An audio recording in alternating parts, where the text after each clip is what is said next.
Hey all, James here from Master Trainer, and heads up, this is not a spoiler-free review. I've done a spoiler-free review. That's an iCard. Please go check that out if you've not seen this movie yet or don't care about spoilers.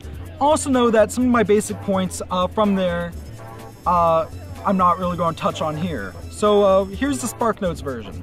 The movie is good. It's very good. I've seen headlines such as the first great video game movie, and I agree.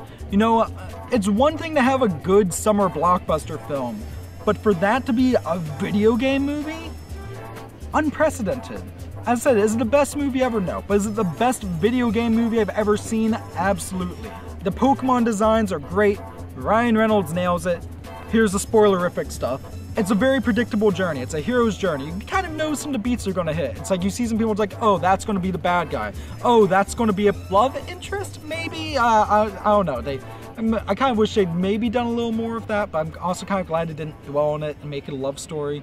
They have this thing in there with these like little R vials, and with the letter R in there, it made me think, oh, is it Team Rocket? Especially since they're dealing with Mewtwo, except it wasn't Team Rocket. And they didn't make Mewtwo, but this was actually the Mewtwo from Red and Blue versions, but they caught it, like the main character's dad caught it and brought it back, and they did all these crazy experiments on it, which was, oh my god. But what's really incredible in the movie is predictability doesn't matter if the journey itself is incredible.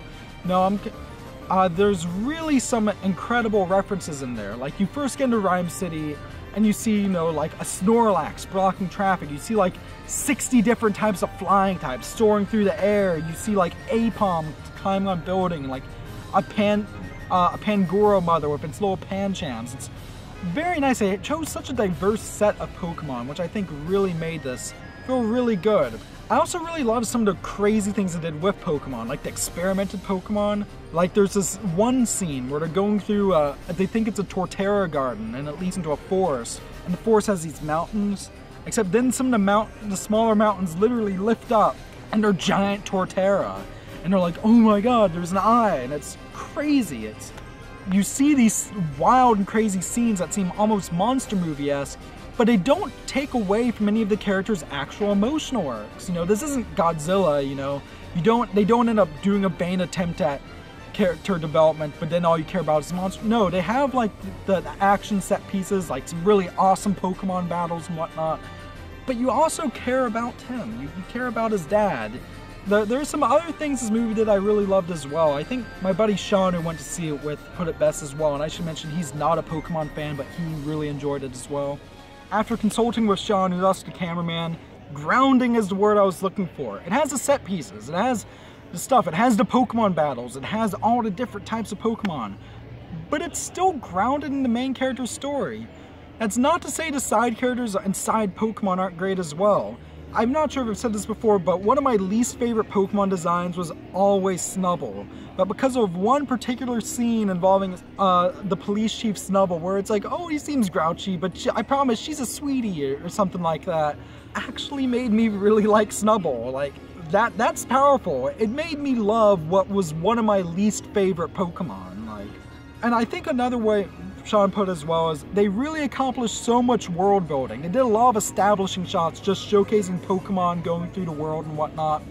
And what this ultimately accomplishes, you kind of want to go to Rhyme City. You wish this was a real place, because it feels like a place that in some way, even though it has all these wild magical creatures and whatnot, it still has kind of a realistic grounding. Like the main character, he's not a Pokemon trainer or detective by trade. No, he works in insurance. Not even as a salesman or whatever. He's like an insurance office assistant. Like, boring grown-up 20-something job, because he's a boring 20-something who's trying to find his way, which kind of hit way too hard for home for me. But it looks great. It has an incredible soundtrack as well. Like, when the credits rolled and they kind of did this Game Boy style thing with this rendition of the main theme from Red and Blue version, I was like, yes, yes. Nintendo add this theme in Smash Ultimate. It was so good. Any thoughts on the twist? The twist?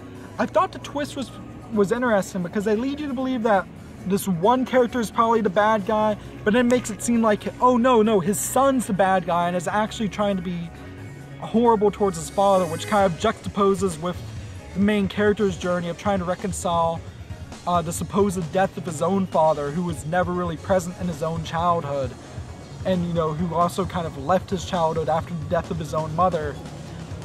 And it seems like they're going that route until it turns out that no, the dad was framing his son and was actually, I wonder if I'm spoiling too much, but he was going and kind of, he was the big bad all along, and it's very interesting, and it's a twist I saw coming. Yeah, do you think I should add anything else, cameraman? Probably just the twist with Tim's dad as well. Oh yeah, the twist with Tim's dad. That's really good. I've played up the, they should have gone with Danny DeVito, blah, blah, blah. But Ryan Reynolds did such a good job as Detective Pikachu, and kind of the twist involving Tim's dad at the end, and kind of some visual things they do with that, to put that proudly. It's so good. It's so good. It feels good. You just feel good at the end of this movie. Like, it doesn't, it doesn't try to play things down for the kids, but it doesn't try to be Shadow the Hedgehog or whatever.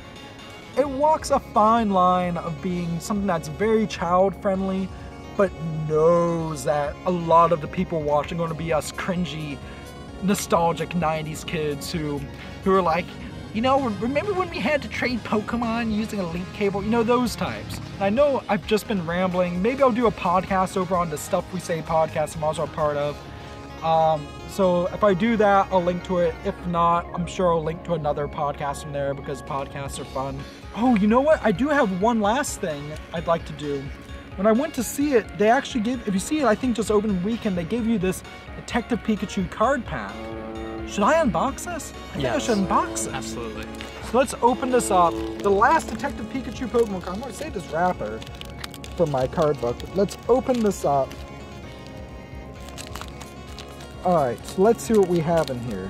How I end off my Detective Pikachu reviews with a Detective Pikachu unboxing. This feels weirdly fitting. We have a Pokemon Sun and Moon anime thing. What is this, like a little Pokemon booklet?